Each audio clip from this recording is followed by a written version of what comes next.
In the city of Los Angeles, Detective Mark is having time off while grieving for his dead wife Rose, which has given him a drinking problem. However, he has to return to the station when he hears his son Trent has been arrested for getting in a fight. Officer Garcia convinces the other guy not to press charges, so Mark gets Trent out and proceeds to scold him thoroughly. Things have been tense between them since Rose's death, and it only gets worse when Trent notices Mark spent his money on alcohol instead of filling the car's tank. They decide to take the subway instead, and on their way there, Trent leaves some money for blind hobo Sarge. In the subway, Mark keeps fidgeting with Rose's ring and decides to hear Trent's side of the story, allowing them to have a soft bonding moment. Suddenly, the train comes to a stop at the same time a bright blue light appears in the sky. Mark checks with the transit worker named Audrey, who explains there's been a power outage and the radio's down. Then something makes the whole underground shake and Audrey receives a message through the radio saying don't look at the lights. When the whole train shakes again, the group decides to evacuate, and as they walk along the railing, they hear mysterious noises coming from above. Meanwhile, Garcia comes out of the bathroom and finds the station empty except for Officer Jones, so they look around and find the bright light outside. Everyone is following the blue glow except for Sarge, who isn't affected because of his blindness. The underground group reaches the station and tries to find a safe route to escape, but a woman is desperate to return to her family and tries to take the stairs outside. Trent follows her to convince her to come back and both of them end up looking at the light, which makes half of their faces go black. Mark notices this and closes his eyes to grab his son to keep him here while the light suddenly becomes a beam that takes away every person that looked at it. When Mark opens his eyes, he discovers the beam came from a giant spaceship. Afterward, Mark brings Trent back to the subway station and together with Audrey and the few survivors, they go back to walk through the tunnels. There they meet with Garcia, Jones, and Sarge, who join the group to look for a safe exit. Garcia also gives Mark a gun to defend himself. After walking all night, they find a set of stairs with a window that allows them to see the Air Force is attacking the spaceship. Jones finally gets a signal on her radio and asks for help, but it's denied because they're about to bomb the city without caring if there are any survivors left. The spaceship's defenses easily take down the Air Force, and as bombs and falling planes start hitting the ground, the tunnel begins to crumble. The group immediately runs away, but the unknown survivors get killed by the debris. The rest of the group finds a hole in the ceiling, but when they're about to escape, an alien appears in the tunnel to attack them. The creature absorbs Garcia before turning on its light to attract Trent again, and Mark starts shooting at it until it dies. Then he rescues Garcia, who is surprised by the fact he could breathe inside the creature. Jones wonders if the aliens want them alive, but at that moment, the creature wakes up and grabs Jones to remove her brain. Mark begins shooting again to give the others a chance to escape. This allows the alien to grab him by the legs. Thankfully, Audrey has an emergency flare with her and tosses it to Mark, who uses it to make the creature step back. Afterward, he puts it inside the gas tank of a car that fell into the hole, so when the creature tries to follow the group as they escape, the car explodes and kills it. Now they're outside, they can see the spaceship sending a giant alien after them. The group begins to run away, but the alien is too close, so Garcia stays behind to buy his friends some time. Unfortunately, his bullets do nothing, and the alien absorbs him with its tentacle. Mark, Trent, Audrey, and Sarge notice there are helicopters in the area and try to get their attention, but the giant alien suddenly blocks their way and shoots the helicopters down. Then the spaceship's lights begin taking the group away, and since it can't take Sarge, the alien picks him up manually. The giant alien returns to its ship, where it's revealed that this huge creature is actually a giant robot being piloted by a human-sized alien. Now that the alien is done with the USA, it moves the ship to begin harvesting other places. Meanwhile, Mark wakes up in a room full of bodies and alien goo. There's another creature there, which is also actually a robot, collecting people's brains. Mark dodges the tentacles to try to find Trent, and when he shoots at the robot, the alien captain notices him on his sensors and turns on the beam again. All the bodies are taken away except for Mark, whose head is grabbed by the robot to try to get his brain. Mark immediately shoots the tentacle and falls in a current of water that is being expelled from the ship. When he's about to fall out, his leg gets stuck on the ship's railing, saving him but also getting hurt. Then Mark climbs back inside and discovers that the human brains are put inside more robots to use them as soldiers. The only actual living creature here is the captain. Unaware Jared is following him, Mark makes his way further inside, coming across rotting bodies and eggs hanging from the ceiling that seem to have babies inside. Suddenly Mark is attacked by one of the tentacle robots, but he's saved just in time by Jared, whose eyes are red instead of blue like every other light here. There are more enemies coming, so Mark follows Jared into another room as he explains he wants to find his son.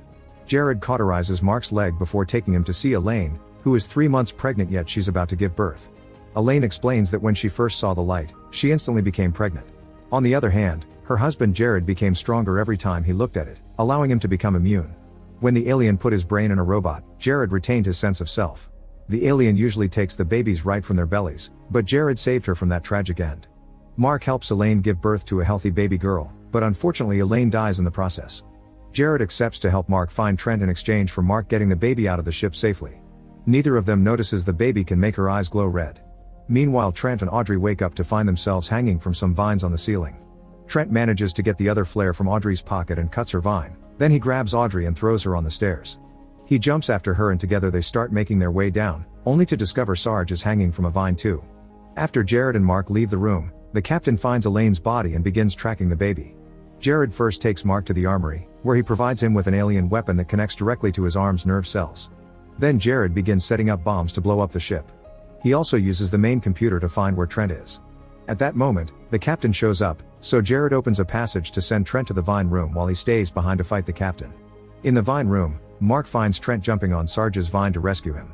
Making the vine swing, Trent frees Sarge while Mark puts down the baby and rushes upstairs to offer his hand right before the vine breaks.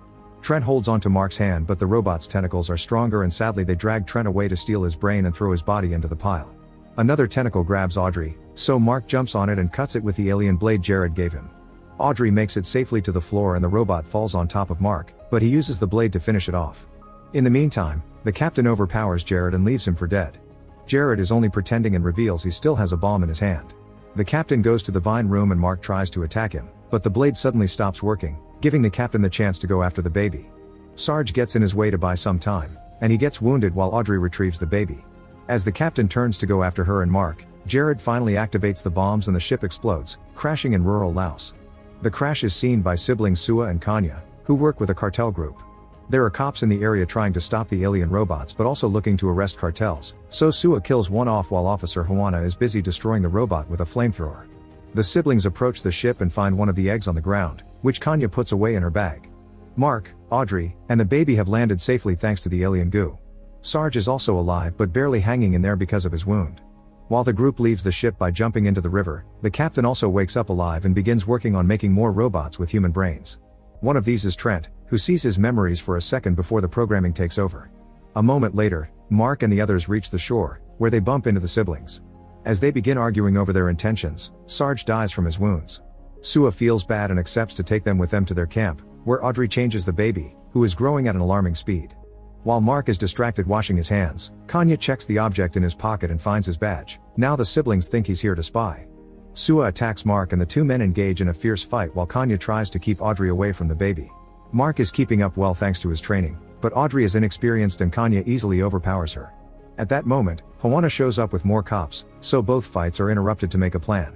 Mark promises to help if Sua can take them to a doctor for the baby, and a truce is formed. Sua guides the group carefully through the minefields, and when they stop to camp for the night, Mark tells them how there was only one real alien on the ship. He wonders if the humans inside the robots can be freed like Jared did. Afterward, Mark tells Audrey about Rose. The next morning, Mark is awakened by Juana. Sua immediately saves him by shooting Juana non-lethally, but when he's about to shoot again to kill him, Audrey stops him. Then she checks on the baby, who has become a young kid overnight. The group leaves with Juana as their prisoner and they make it to an ancient temple, underneath which the cartels have set up their hideout. Juana is locked in a cell and the kid is taken to Dr. Harper, who confirms the child is burning with fever. Harper proceeds to run some tests while Mark wonders if he can trust this place. Sua shows him this was built during the war to defend themselves from the American attacks, so if they can survive the USA they can also survive aliens. Moments later, Harper announces the child isn't really human.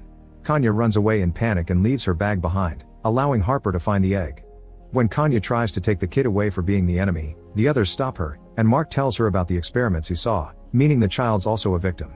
Afterward, Harper gives a full explanation. The kid's constant growth has depleted her entire system, and she's about to shut down. She needs a transfusion, but Harper doesn't think any of them are compatible. Mark shows him his arm and tells him about the weapon that was connected to his body, so they decide to try with his blood. The next morning, the kid is healthy and well, she's also grown even more. Using the egg Kanya found, Harper runs more tests and discovers the blue light that brainwashes their brains is biologically compatible with human DNA. He thinks the aliens planted humans here on Earth as a crop, and every couple of millennia they come back to harvest. However, they didn't take evolution into account. Using the egg and the kid's blood, Harper develops a serum to be put inside the beam cannon, and the modified light will free all the robots from the mind control. The group begins arming themselves for the incoming fight, and Audrey and Kanya go outside to set up some traps. At that moment, the captain sends a giant robot to attack Audrey. Kanya activates one of the traps, but the bomb is just a scratch for alien technology, so she gets its attention by shooting at it. Then Kanya runs into the minefield, and as the alien follows her, it activates one of the mines. This explosion does more damage, but it's still not enough to destroy it. Kanya steps back and accidentally walks on a mine. Knowing there's no way out, she uses her radio to say goodbye to her brother, and when the robot comes close enough, she removes her foot. The mine explodes and brings them both down. The explosion has given away their location, and the captain begins flying the ship toward the temple. Mark thinks they should leave, but Sua explains his people will never stop defending the tunnels. Seeing as the chances are low anyway, Mark asks for the serum so he can try to put it in the cannon while everyone keeps the alien busy fighting. The cartels begin setting up traps all over the tunnels and Mark leaves the child with the civilians in a room at the back. Mark manages to leave the hideout right before the alien robots begin coming down the tunnels. The explosives do quite a lot of damage, and the cartels finish the robots off with their firearms. Then Sua gets ready to start a fire by the entrance, but an alien surprises them by entering the tunnel through a hole it makes in the ceiling. The alien kills a bunch of people before it finds Sua, who fights it and guides it back to the entrance so he can defeat it by setting it on fire. Since so many fighters died, Sua frees Hawana to ask him to fight too. Then all the survivors begin evacuating through a hidden tunnel. Meanwhile, Mark sneaks around the temple and enters the spaceship through a back door. Remembering what Jared did, Mark opens a tunnel on the wall and takes it to reach the cannon room. This is seen by one of the many guards. At that moment, the cannon sends a light out to try to brainwash the survivors that are coming out, but everyone remembers to close their eyes. The child doesn't because she can defend herself by making her eyes glow red. One of the cartels shoots a rocket at the light to destroy it, but before everyone can escape, another giant robot appears piloted by the captain and begins destroying the place. Everyone begins to fight the army of robots that arrives with the giant one, and when one of them is about to reach Audrey and the kid, Harper gets in its way to save them, dying in the process. Inside the ship, the guard finds Mark and attacks him. During the fight, Mark drops Rose's ring, and the sight of it makes the guard hesitate. Mark realizes this is Trent, but since the boy can't completely shake off the control yet, Mark has to push him away into the lower level to save himself. Then he grabs an egg from the vines, injects the serum into it, and throws it into the beam, changing the light color from blue to red. Trent immediately recovers his memories, but before the light can reach the others, the captain uses his robot to break the beam cannon, causing Mark to jump off the ship not to die along with it. Then Mark finds a broken robot and steals its blade so he can join the fight. He, Sua, and Hawana work together to keep the girls safe, and when the captain comes closer with its giant robot, it's suddenly hit by the second one. It's Trent, who has stolen its own giant from the ship. As both giants begin fighting, the captain quickly overpowers Trent. Mark gives Sua the blade before he goes looking for the rocket launcher, which he shoots at the captain's robot to give his son a chance. Sua and Hawana keep on fighting the human-brained robots, but unfortunately Hawana is surrounded and dies. Audrey puts down the kid to help with the fight, but as soon as she turns around, the kid leaves. Ignoring the battle around her, the child reaches the fallen cannon and activates it again.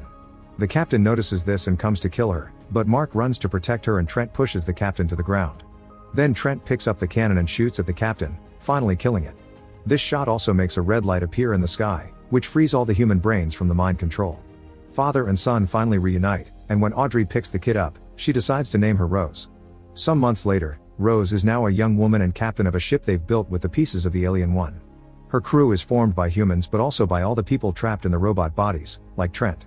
Together they're finally ready to fly to the aliens' home planet and stop them from coming back ever again. Make sure to subscribe and turn on notifications so you can watch more videos like this. Thanks for watching.